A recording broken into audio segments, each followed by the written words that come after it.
नमस्कार, हर खबर हरियाणा देख रहे हैं आप। आपके साथ मैं हूं सपना दीपक बत्तेशिया।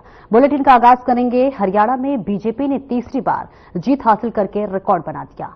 बीजेपी ने 48 सीटें लेकर पूर्ण बहुमत हासिल की है, तो वहीं कांग्रेस 37 सीटों के साथ दूसरे पायदान पर रही। इनेलो ने 2 सीटें हासिल की है, जबकि निर्दलीयों ने भी 3 सीटें अपने खाते में ली है। और जिस तरह 2019 के चुनावी नतीजों में कैबिनेट मंत्रियों को हार का सामना करना पड़ा था, उसी तरह इस बार भी कैबिनेट मंत्रियों को हार का सामना करना पड़ा है। और 1-2 मंत्रियों को छोड़ दे तो सभी कैबिनेट मंत्री चुनाव में हारे हैं। हालांकि नतीजों से कांग्रेस भी खुश नजर नहीं आई। एग्जिट पोल को लेकर कांग्रेस जीत के लिए पूरी तरह से आश्वस्त नजर आ रही थी, लेकिन एग्जिट पोल के नतीजों में तब्दील नहीं हो सका और बीजेपी पूर्ण बहुमत लेकर हरियाणा की पहली पार्टी बनने में कामयाब रही।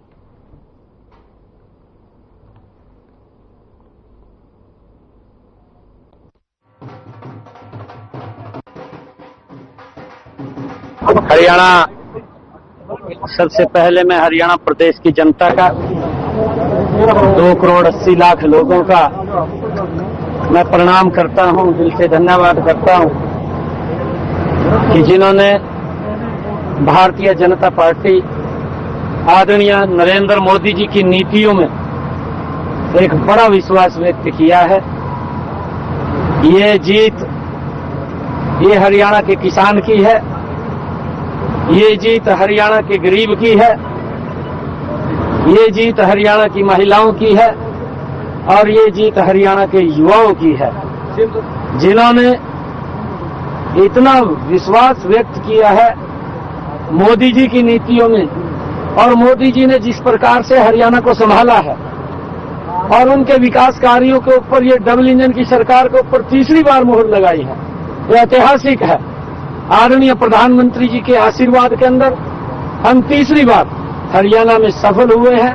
मैं आदरणीय प्रधानमंत्री जी का भी दिल से धन्यवाद करता हूं। हरियाणा के लाखों भारतीय जनता पार्टी के कार्यकर्ताओं का, जिनकी कड़ी मेहनत, जिन्होंने पसीना बहा करके आज ये ऐतिहासिक विजय दिलाई है, मैं उन सब कार्यकर्ताओं का भी दिल से धन्यवाद करता हूं। बाकी बाद में बात करेंगे।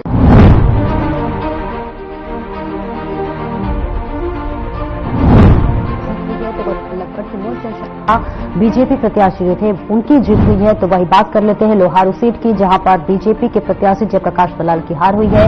अगली सीट की बात करें अंबाला सीट से, तो अंबाला से असीम गोयल जो कि बीजेपी प्रत्याशी थे उनकी हार हुई है। वही जगाधारी से बीजेपी प्रत्याशी कंवरपाल गुर्जर की हार हुई है। थानेसर से बीजेपी प्रत्याशी सुभाष सुधा की भी यहां पर हार होती हुई नजर आई। तो वही थानेसर से कांग्रेस पार्टी जीती, जहां अशोक कुमार अरोड़ा ने जीत हासिल की। वही हिसार सीट से बीजेपी प्रत्याशी कमल गुप्ता की हार हुई है। अगली सीट का जिक्र कर ले, हिसार सीट पे निर्दलीय प्रत्याशी सावित्री जिंदल की जीत हुई है। और रानिया से निर्दलीय प्रत्याशी रणजीत चौटाला की हार हुई है। ये वो नाम आपको बता रहे जो कि दिग्गज नेताओं के नाम है। तो वही इनेलो से अर्जुन चौटाला जो कि रानिया से चुनाव लड़े, उनकी हार हुई है। तो वही अंबाला कैंट सीट से बीजेपी प्रत्याशी अनिल विज की जीत हुई है। रोहतक सीट से कांग्रेस प्रत्याशी बीबी बत्रा की जीत हुई। तो वही कैथल से कांग्रेस के प्रत्याशी आदित्य सुरजेवाला की जीत हुई है।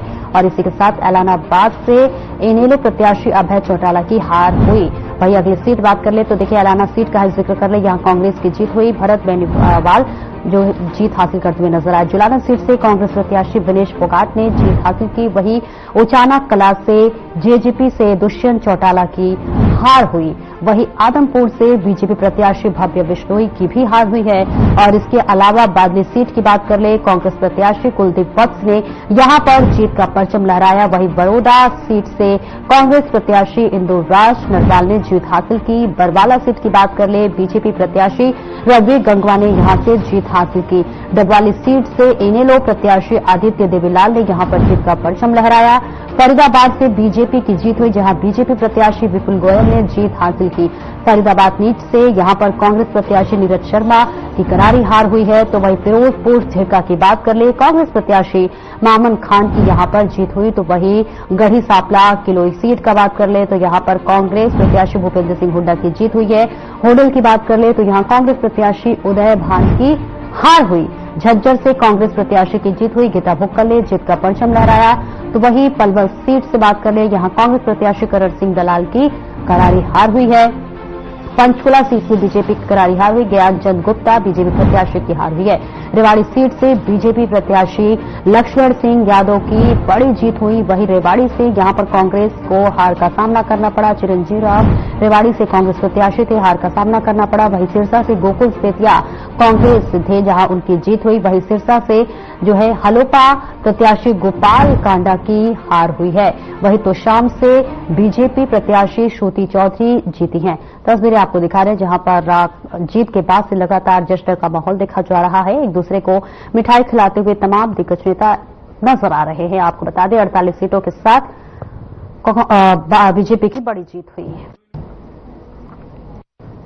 अब नायब सिंह सैनी लगातार जीत के बाद मुलाकात कर रहे हैं। इस दौरान सैनी ने राष्ट्रपति द्रौपदी मुर्मू से मुलाकात की है। मुलाकात के बाद उन्होंने कहा कि हरियाणा में बीजेपी की शानदार जीत मिलने के बाद उपलक्ष्य में द्रौपदी मुर्मू से शिष्टाचार भेंट कर उनका मार्गदर्शन प्राप्त किया। उन्होंने हरियाणा में चलाई गई कल्याणकारी योजनाओं को भी खूब सराहना की।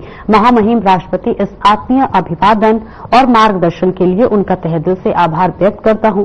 राष्ट्र सेवा और समाज के हर वर्ग के कल्याण के प्रति आपका समर्पण अनुकरणीय है।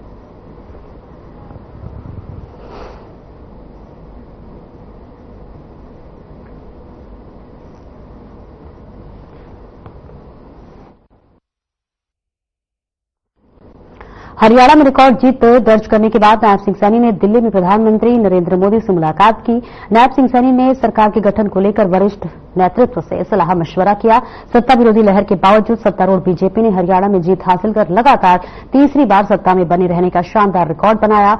मुलाकात के दौरान पीएम मोदी और नायब सिंह सैनी ने एक दूसरे को जीत की बधाई दी।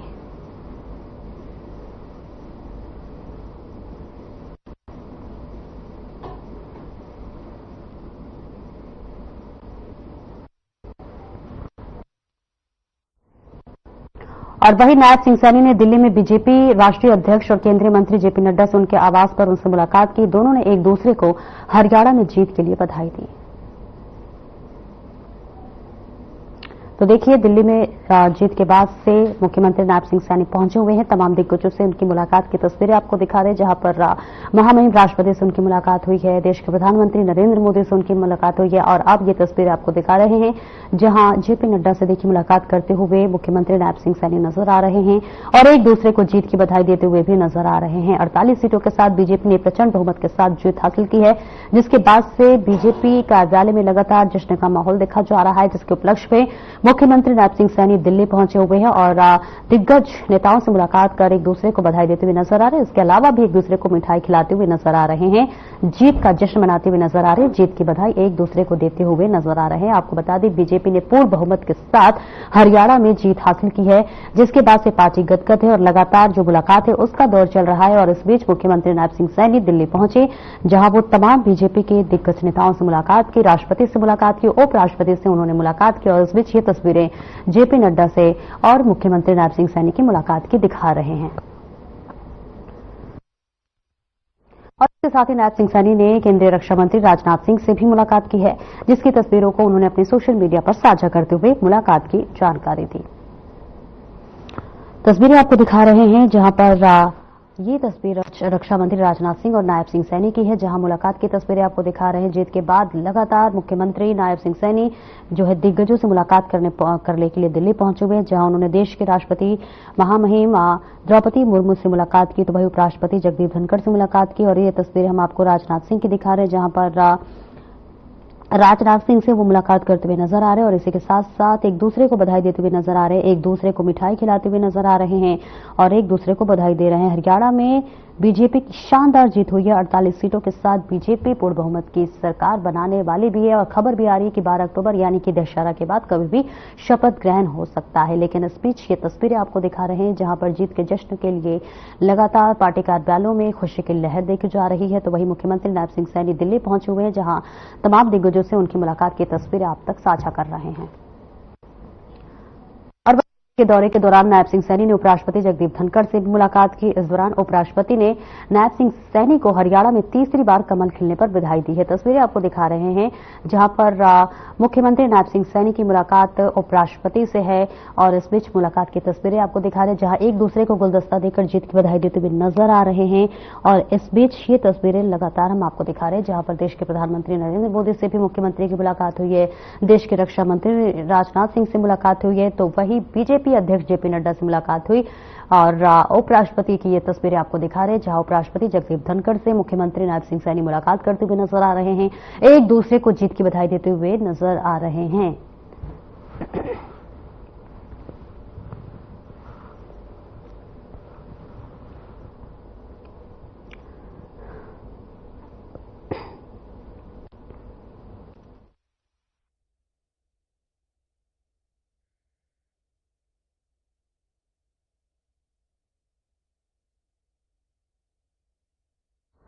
दिल्ली कांग्रेस नेता पवन खेड़ा चुनाव आयोग कार्यालय पहुंचे। हरियाणा विधानसभा चुनाव के नतीजों के सिलसिले में कांग्रेस प्रतिनिधिमंडल चुनाव आयोग के अधिकारियों से मुलाकात करेगा।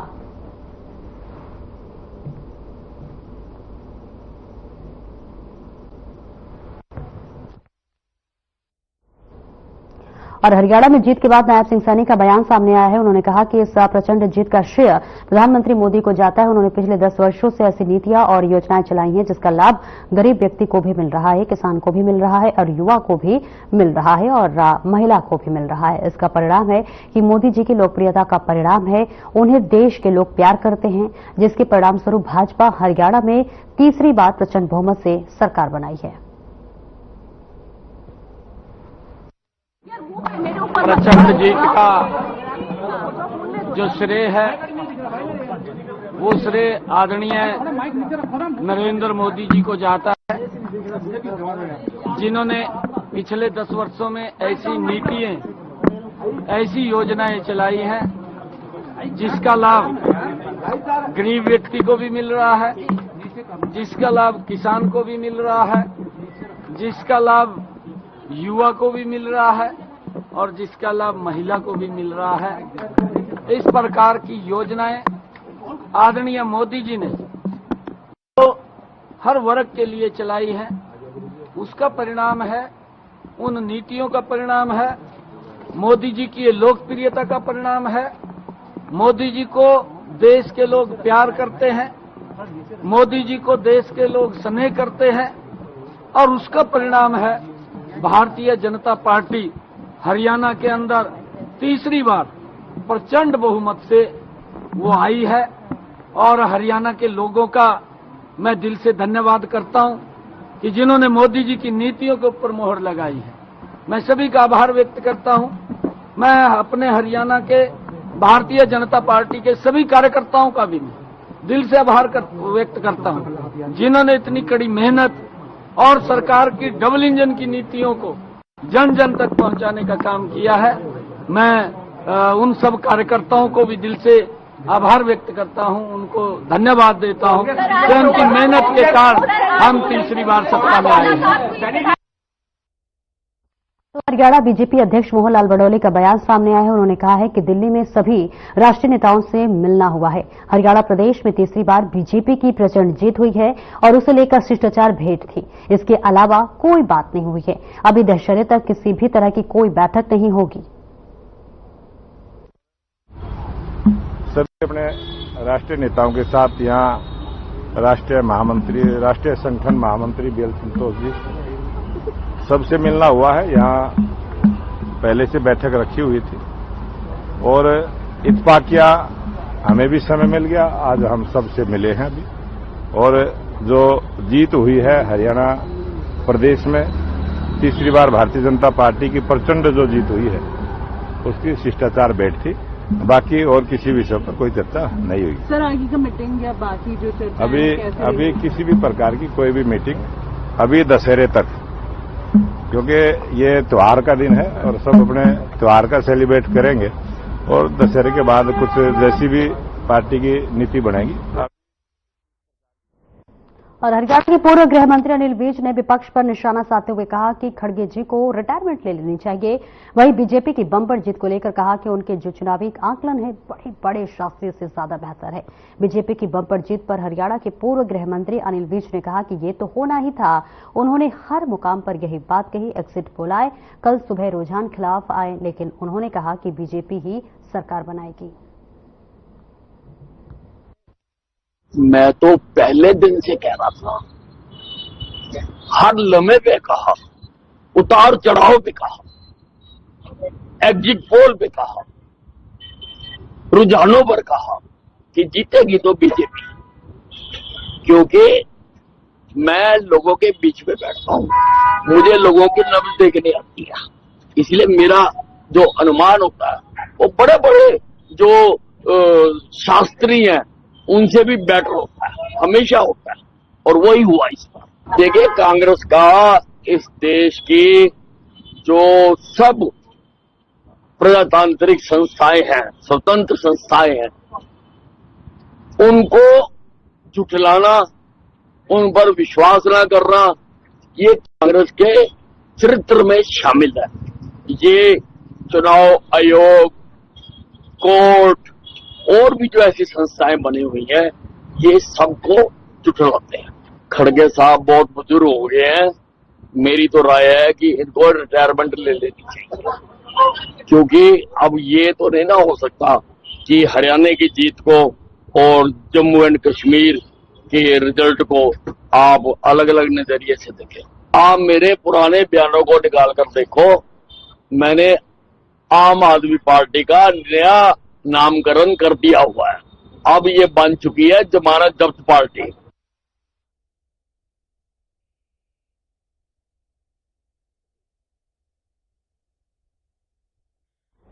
और इंद्रिय अनाज मंडी में धान की आवक ज्यादा होने के चलते किसानों को काफी परेशानियों का सामना करना पड़ रहा है। अचानक हुई बेमौसमी बरसात से अनाज मंडी में पड़ा धान खराब हो गया है। अनाज मंडी में जगह नहीं होने के चलते किसानों ने स्टेट हाईवे पर धान डालना शुरू कर दिया और इस बात की जानकारी जब अधिकारियों को लगी तो वे मंडियों में पहुंचे। किसानों ने बताया कि वे 5 से 6 दिन से मंडी में धान लेकर पहुंचे हुए हैं, लेकिन अभी तक उनकी धान की खरीद नहीं हो पाई है। उन्होंने बताया कि अनाज मंडी में जगह न होने के चलते किसानों को काफी परेशानियां आ रही हैं।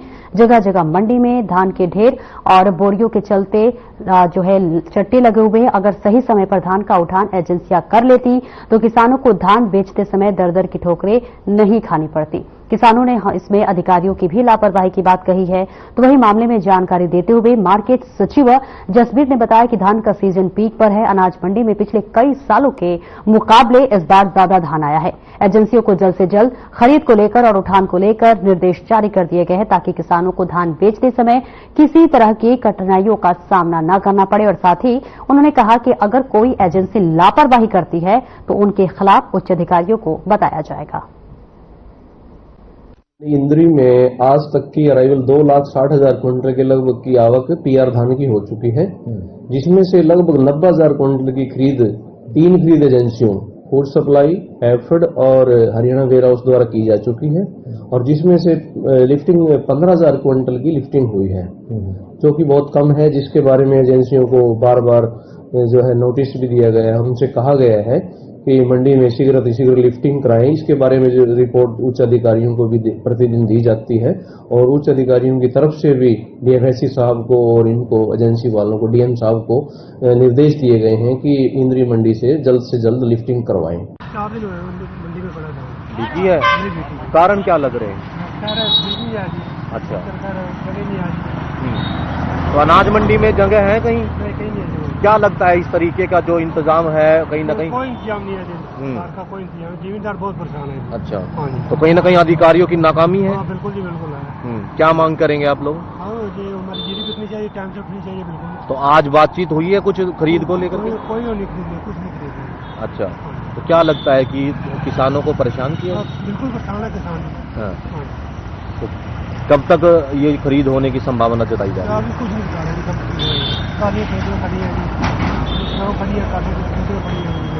खराब भी हो रही है। जैसे बिना मौसम के बारिश हो रही है, उसमें फसलें खराब हो रही है। जाकर देखो जी क्या बुरा हाल हुआ। तो लगता है कि धान क्यों नहीं बिक रही आपकी, कुछ बातचीत हुई है? तो लगता क्या है कि 3-4 दिन से आप यहाँ परेशान हैं, क्या लगता है कि आगे बिक्री हो पाएगी? पता इन दिनों का करेंगे कोई सुन तो हम क्या कर सकता। तो क्या लग रहा है कि जो अधिकारी हैं वो खरीद नहीं पा रहे हैं या कर्मचारी जो हैं? अच्छा, तो क्या मांग कर रही हैं आप लोग? कुछ नहीं तो मांग रही है, बीमारी उठ जा और अपना टाइम से चल 3-4 दिन से जो मंडी में पड़ी है, इससे कितना नुकसान आपको लग रहा है? सुक्का जी, वो तो सारे नाले में चली जीवन तो हाँ सुक्का पड़े जमी जीरी भी। हाँ जी, तो जितना 16-17 मोक्चर बता रहे हैं तो वो मोक्चर है अभी जीरी में? हाँ जी, बात तो वहाँ भी ले रही तो वहाँ भी ले रही जी। अच्छा, जीरी में भी 14 मोक्चर की भी है जी, 15 की भी है, 16 की भी है, लेकिन उठा तो नहीं रही थी। कारण क्या है? कारण सरकार की नीतियाँ ही ऐसी होगी जी, सरकार ने चल नहीं रही किसानों पर जा, तो इस तरह का दुकानदार को कराया गया है। कल बारिश हुई, बारिश के कारण जीरी तो नाले नूले में चली गई है, नाले का अगर सरकार ये काम तो काफी टाइम तक होना चाहिए था ना। मेरे को 15 दिन हो चुके हैं, अब 50 किलो मेरे पास जीरी किया, 20 किलो ये पड़े आपके सामने देख सकते हो आप, 1 मिनट में जूम कर देना। अच्छा, ये बताओ मेरे को, 27 तारीख से धान की सरकारी खरीद हुई है, ऐसे में लगता है कि खरीद कर पाए हैं? ऐसा है जी, 23 तारीख की मेरी सबसे पहली डेयरी है, तेजराम ऋषिपाल के पास मेरा जो ना जाता है वहाँ पड़ा है। 23 तारीख से आप तो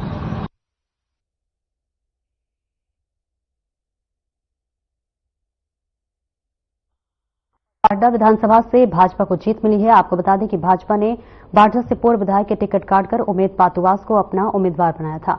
शुरू में विरोध के बावजूद उमेद पातुवास का धैर्य और कार्यकर्ताओं की मेहनत रंग लाई है और बाड्डा विधानसभा से उन्हें विधायक चुना गया।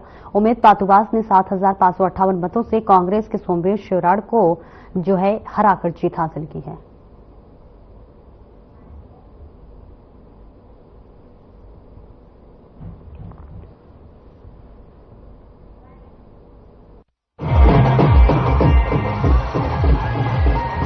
बाड्डा की जनता की जीत है, ये सच्चाई और ईमानदारी की जीत है, एक शहीद के बेटे की जीत है, एक पूर्व नौसैनिक की। तो जिस प्रकार से आप जीत का श्रेय किसे देना चाहेंगे? मैं बाढ़ हल्के की जनता को देता हूं। इन्होंने मुझे भरपूर आशीर्वाद दिया और इन्होंने साबित कर दिया सच्चाई और ईमानदारी की जीत है। तो अब तक जो रुझान सामने आए हैं, क्या हरियाणा में भाजपा की सरकार तीसरी बार पूर्ण बहुमत से भारतीय जनता पार्टी की सरकार आ रही है? मैं पहले दिन से कह रहा हूं और आज वो तय हो गया। 57 साल का इतिहास है, जो सरकार केंद्र में रही है वही हरियाणा प्रदेश में रही, इसी के चलते और जो भारतीय जनता पार्टी के काम थे, उनकी नीतियां थी, उनसे प्रभावित होकर जनता ने तीसरी बार पूर्ण बहुमत से भारतीय जनता पार्टी का सरकार बना दी है। मैं माफी चाहूंगा कोई साथी नाम लेने के लिए छूट गया हो, और भाई खाना खिलाएगा वो भी लाजवाब था। और सभी मेरे भाई भतीजों को, मेरी सभी को, चाचा को, आपकी बुआ की